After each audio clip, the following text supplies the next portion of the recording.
All right, this is the Roku Express 4K. I like this one because I use it as a set-top box for my Xfinity. And it's small, it's compact, and it's really powerful. And let me show you what you get with this real quick.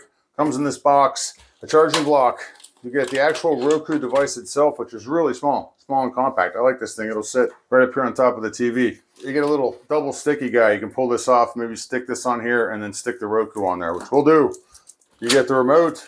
And the awesome thing with the remote is it already has the batteries in it. So I'm just going to pull that out and we're good to go.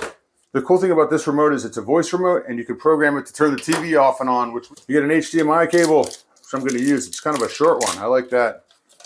Yeah, it's kind of cool because it's just the perfect length to sit on top of this TV. We have the charging block power cable, which we'll plug in here. Plug it in right there. On the back here, there's a reset button, a power cable plug-in, and an HDMI connection. And that's as simple as it gets. Connected to the router, it connects, and there we go. Now it's going to update the software, and you're pretty much good to go. And after you get it set up, it asks you for your email address, and then it goes and activates it via your account, and it knows what you have on, it knows what I have on my other boxes, so it adds all my channels, which is fantastic. So it's updating all the channels. And it's exactly what I'm used to seeing. So now all I got to do is log into my accounts.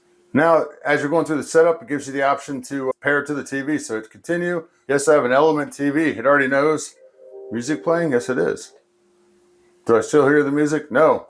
Look at that. It programmed it. Using this to control the volume. That's perfect. Simple as that. I love this because I can use it with the Xfinity app.